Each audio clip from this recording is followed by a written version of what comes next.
Welcome to The Trader, a Traitors podcast. My name's Matthew, and I'm a writer working in TV development, and I am a handy faithful. The Trader features deep dives into every episode of the multi-award winning hit TV competition series The Traitors, as well as interviews with contestants from the shows. And this is season 3 of the podcast dedicated to The Traitors Australia. Now, it's time for the next contestant interview. And if you've just listened to the finale episode rundown, then you'll know that Lewis the Sparky was the penultimate player to be wrongly banished. However, he's alive and well, and he's here.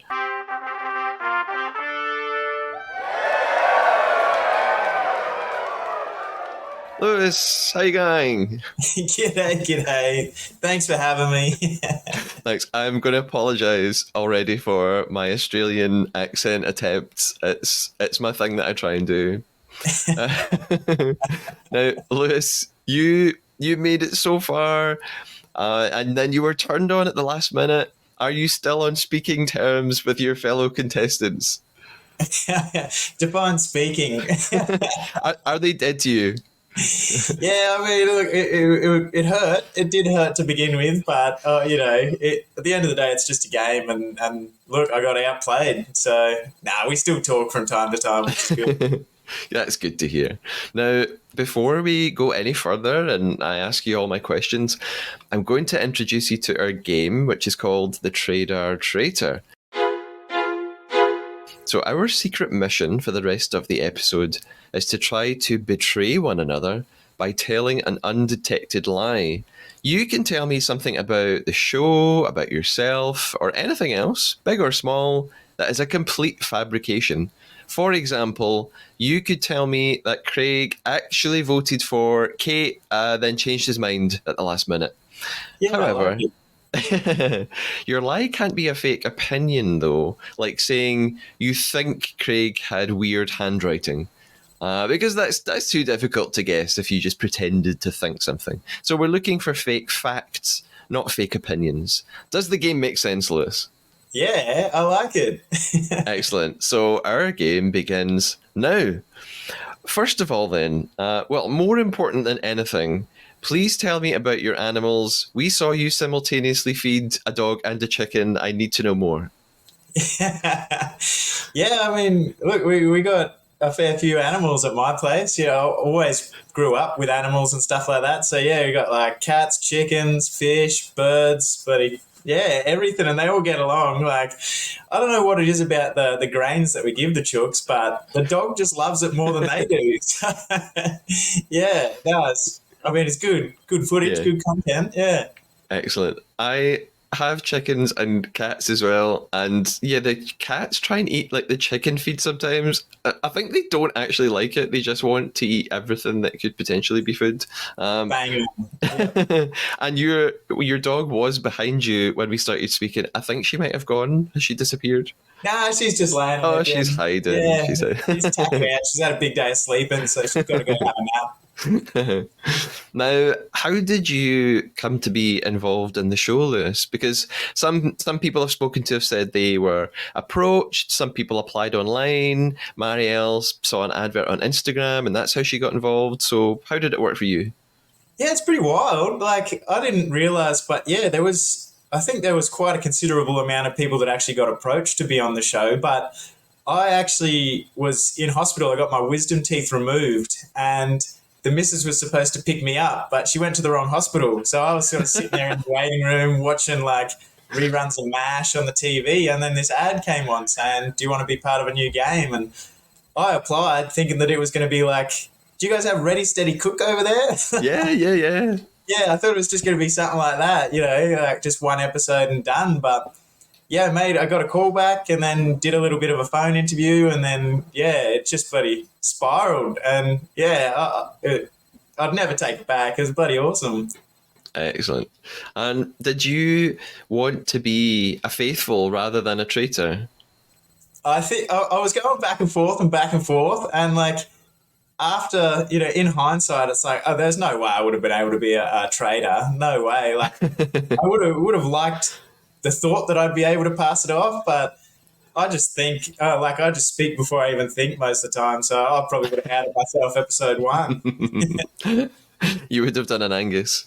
Yeah, Now, exactly. I I've been going through every episode of the show on the podcast, and along the way, different things have come up that I've thought I need to ask Lewis about this. So I'm going to go back a little bit to a really important episode for you and for everyone. This was episode 6, when you were chosen by the Traitors to take part in this roulette gamble. How serious were you about betting all of the money on the table?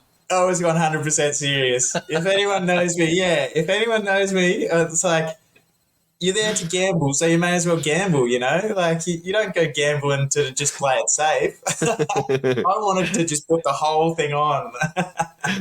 I kind of suspected that. At first I thought, oh, he's just winding up the others. He's just winding up Mark. And then I thought, no, Lewis really means it. 100% serious. I wanted, yeah, you either go out a hero or you go out with nothing at all. Yeah. But it paid off, didn't it? Because you won big. What was that moment like, going into breakfast and showing everyone what you'd won? That was probably top 3 moments of the whole show. It was just so good because everyone was so shocked. Like, I didn't even realize what was happening, and then we got taken into the banishment room that got turned into the casino, and I was just like, Roger's there with a martini. I was licking my chops, just going, I want one of those. Let's play. Yeah, it's so good. And then, from well, at that point, I think episode 6, that might have been the episode where Angus was banished, and then Claire was banished. Really, the next episode. Along the way, which traitor were you most surprised at? Were there any that you just had never suspected at all? Oh, it would have been Nigel. He was just playing at a whole different level. And again, watching it back, it was like a lot of people were always going on the attack, and that was their best defense because, I was too busy defending myself to even sort of scrutinize them. But the way that Nigel said, let's keep looking at the facts, let's keep doing this, not going off gut feelings and that, it was the perfect sort of, look away, get the attention off him. So he was phenomenal. Yeah, and he did so well. He made it really, really far as a traitor. Yeah. In episode 10, moving a little bit further forward, that was another big episode for you because you won the Shield. Did I take it you knew you were everyone's number one suspect that day? Not at all.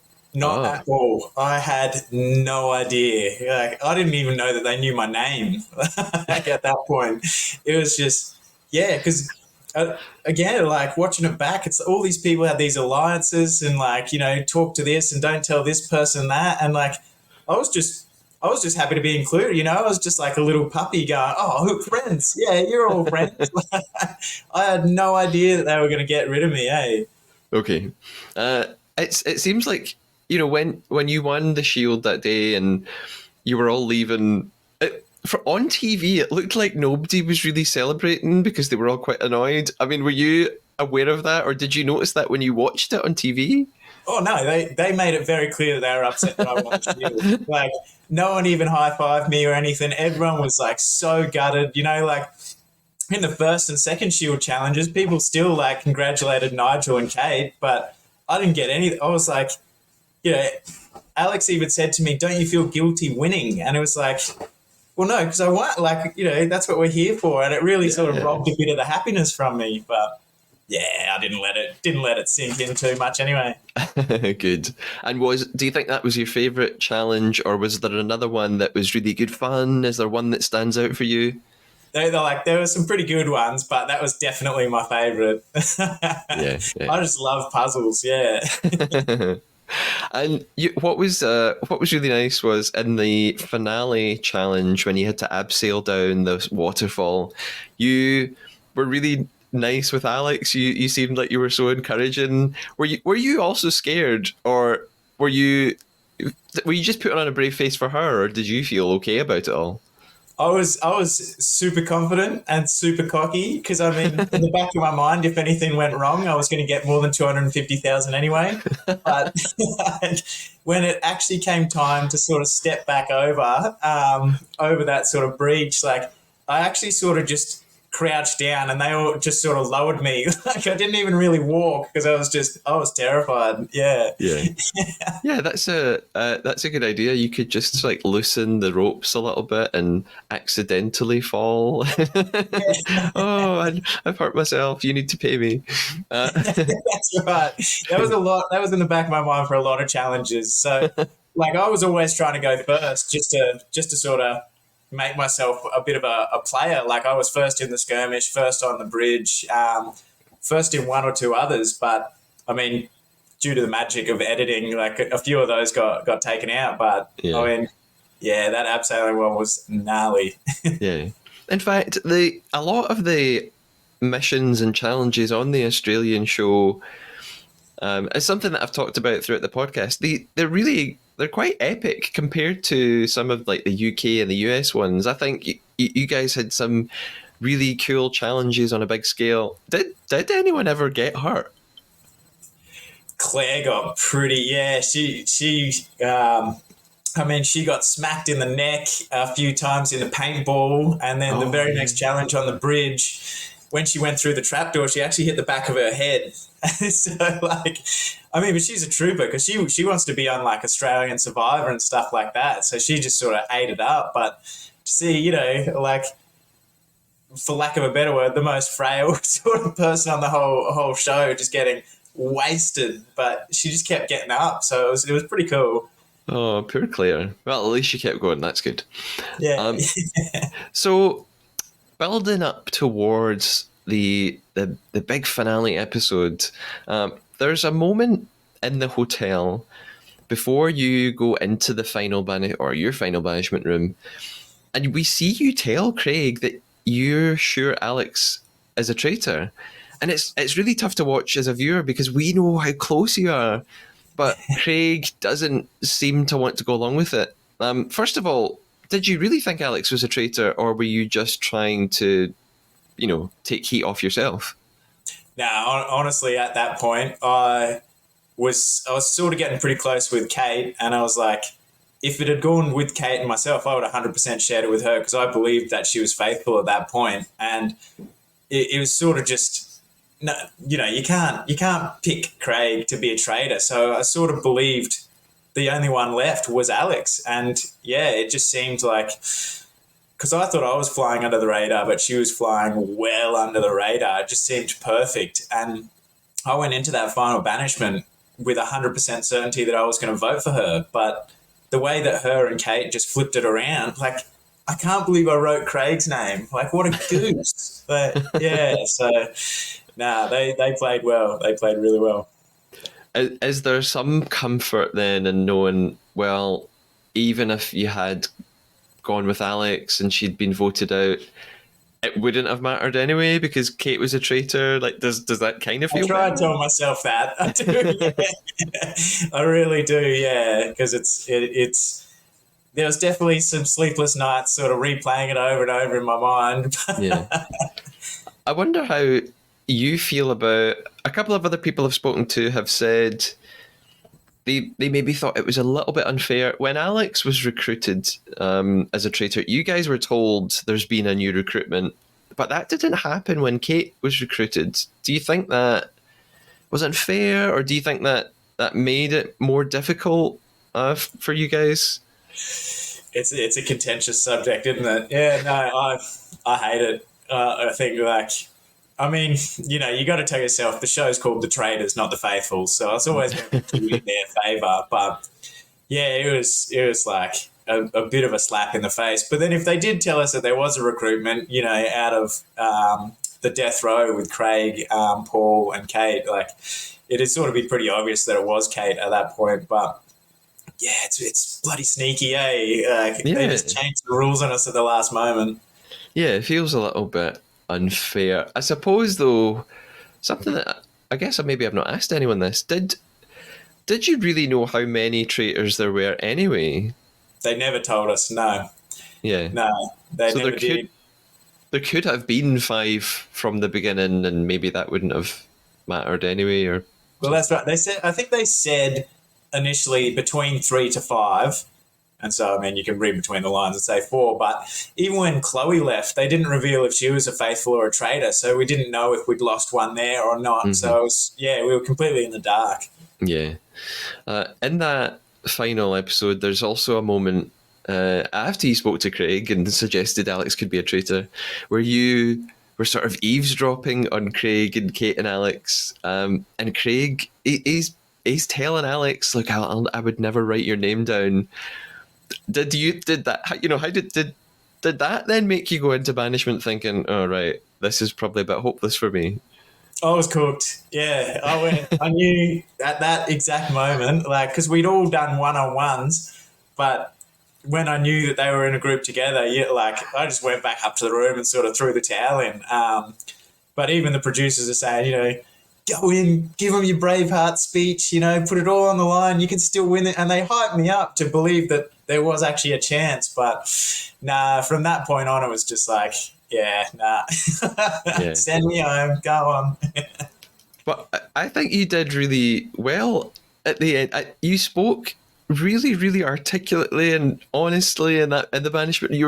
I thought you were very, very passionate, and you seemed so genuine.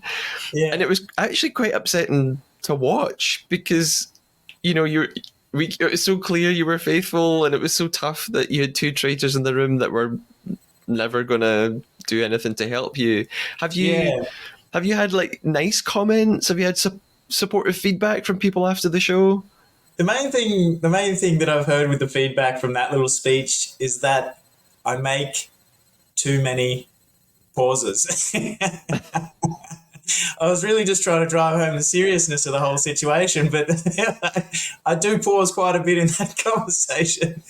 But yeah, no, I've had some really good support. Like, it's like, because I believe Craig got a little bit of pushback and Alex got a bit of pushback as well. But yeah, everyone was really supportive for me, which was really nice. I mean, it still would have been nicer to take 250,000. Yeah, it was really good. I didn't care about your pauses. Do you know who else pauses a lot? Barack Obama, and he's done pretty well with that. So I'll take that. My next question, I think you probably already answered. I was going to ask, when the voting began, was there like a smidgen of hope that you might make it through? Was there any part of you that thought just maybe? Not a chance. Nah. Like, there were times, there were times when I thought there was a chance, but this was not one of them. I just knew straight, because no one could come between Alex and Craig at that point. And yeah, I mean, talking to Kate afterwards, she was like, she said that she knew, when she saw Alex in the Traitors Towers, like, she wanted to try and do something to remove her. And if it did go to the tie vote, it would have gone completely differently. But I mean, yeah, that room just it changes your mind like nothing. Yeah. Yeah. And you've already mentioned this a little bit, but you ended up voting for Craig rather than Alex. What a goose. Again, it wouldn't have made a difference, so it doesn't really matter. But why did you trust Kate? Why did you think Kate was not a traitor? I honestly thought from the very get-go, pretty much every interview, they asked sort of who was your main suspect, and Kate was always my main suspect from the very start. But then, I don't know, there's something... When Mark left, she sort of took over as the traitor hunter, and in that, it sort of solidified that she was a faithful, and it just seemed like she was a lot more open than Craig and Alex. So there was it felt like there was some trust there, and it was just unfortunate, that she got recruited at such a late stage, because we probably could have taken it out, really. Yeah, yes. I mean, so you were right that she was a faithful from almost all of it. It was just at the last minute that things changed. Yeah. And so when you had to stand up and say to Roger, well, Roger asks, you to reveal your identity, and you reveal you're a faithful. It's really heartbreaking to watch because you seem kind of annoyed, maybe even angry, and rightfully so. Yeah, how was that moment? It was very, yeah, it was definitely, yeah, pretty heartbreaking. But I mean, it is pretty good with that little, yeah, I'm a faithful, spit in the face sort of thing. You done goofed, but at that point, the traitors outnumbered the faithful, so they did exactly what they needed to do. So, I mean, yeah, it sucked. I didn't want to go home. I was loving it. It's so Yeah. much fun. I have a final few questions, and the next is from a Twitter sort of fan account of the Traitors called D Verazis. And they've asked two questions. They've said, I'm curious to know if you watched the series and if you felt it was an accurate and balanced portrayal of events. Yeah, I definitely watched it. Like, we had viewing parties with all my mates and stuff. Like, I remember the first half of most episodes because by the second half, I'm sort of a few sheets to the breeze, if you will. But it sort of accurate. They had to edit a lot down because there was a lot of us there, and there was only 12 episodes, but they did miss out a whole lot of stuff. Like, yeah, we thought we were just making gold, and none of it made it through to the end. So, I mean, it's pretty accurate. All the producers, they just asked me to be, myself and an Aussie bloke and talk about cricket and stuff like that, which is fair enough. But they asked other people to sort of be a bit OCD and a bit like that to sort of fill different character roles, which I was happy with my role, really. Yeah. Is there is there one thing that happened that was a big event that you were most surprised at didn't make it into the show? Oh, that's a pretty good question. Um, I mean, pretty much anything with Paul, unfortunately. Yeah, I mean, not like there was really big stuff with him, but like, yeah, he had some pretty funny lines, and like he was really good at riffing off people. But I guess like it was more of a comedy thing rather than sort of adding to the drama or anything. So that it was unfortunate that he got cut out. yeah. Yeah. Oh, I I, won heaps of games of pool. Like I held down the pool table, and they didn't show that. I mean, it was pretty good because when we went into the cocktail party, they had the champagne there, and we were only allowed one per day, one drink, and they'd laid out drinks for everyone. And because I was the second one in there, I was about 5 champagnes deep, and the producers came and put me on water. And half the people didn't have any champagne for the cocktail party. That's funny because so often on reality shows, actually, they do the opposite. They ply people with alcohol because they want Yeah, excitement and tension. Do you think they were giving you a limit because they were worried the traitors might like reveal things by accident? possibly. Actually, I mean, I had often wondered that, and then like that's probably the only reason. Like, I mean, we were in lockdown most of the time when we weren't talking on camera. We literally weren't talking. We were in our rooms, and I was like, because I was there in the hotel for about a month, I actually convinced some of the cleaning ladies to sort of run me in beers and smuggle me beers. So it was pretty good like that. Yeah. Oh, it's the driest I've ever been, that's for sure. And Diva Razzies on Twitter also asks quite a deep question now. They've asked, what, if anything, did you learn through your whole experience? Oh, yeah. Probably that I don't need 6 beers a night to fall asleep. No, I mean, it's definitely like I'm my own biggest fan, but it's just being completely removed from your day to day situation where people know you and trust you. You're put into this place where you've got no support and all of your actions are scrutinized and questioned. So it was pretty like a bit of a shock for me. But again, like I was just myself, just an absolute dickhead. And I mean, look, it got me to the finals. So keep being a dickhead. You said that on the show as well. You weren't a dickhead at all. Not at all. They must have cut that part out then. Unless that means something different in Australia, but you seem like a lovely guy. So when you said that on the show, I was like, no, Lewis, you take it back. Yeah. I have a final question for now. It's a very, very important question.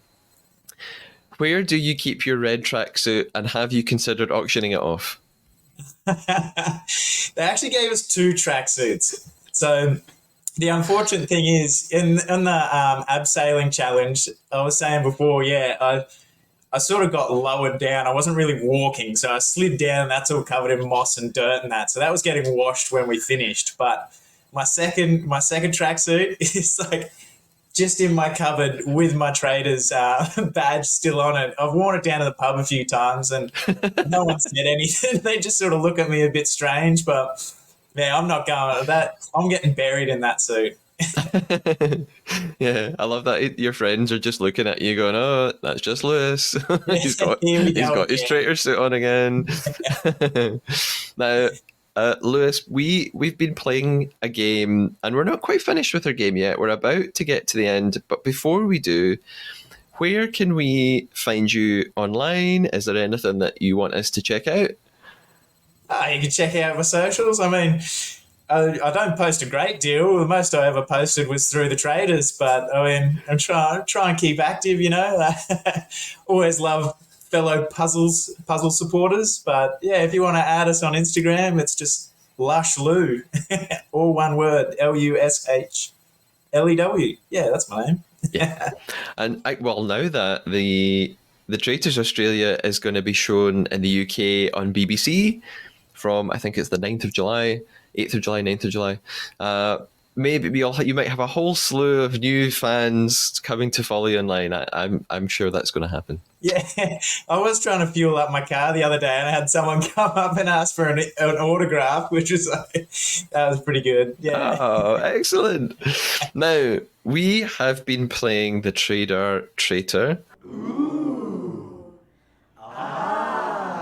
This is our game where we have to try and betray one another. And Lewis, I told you a lie in our conversation. Have you lied to me at some point? I have, yes. Okay. Any idea what I lied to you about? Man, I wish. I was really trying to pay attention, but you definitely. Oh man, nah, I got no idea, eh? Okay. I'll give you a couple of clues, and then I'm going to guess yours. And I'll give you some thinking time. Mine, to be honest, I've gotten very shady at this game. My lie was Okay. tiny. It was a very, very small thing, and it was very early on. It was one of the first things that I said to you. You don't So appreciate my pauses. Oh. no, that would never be a lie. I'm going to guess your lie. I've got a few options written down. I Yep. was taking some notes as we went. And I think it was either something you told me really early on, or you might have just said it in the past 2 minutes. Oh. I'm gonna go with my gut. That'll Which is probably the worst thing ever. Did you lie when you said you had been in hospital to get your wisdom teeth taken out? No, that was true. That was 100% true. No. Yeah. I'm so shocked I've dropped my earphone. Yeah. I've been on a roll, I have to say. I've been on a really good streak, and it's just been broken. Okay, Yeah. that was true. Yeah, 100% true. Definitely. In that case, Lewis, what did you lie about?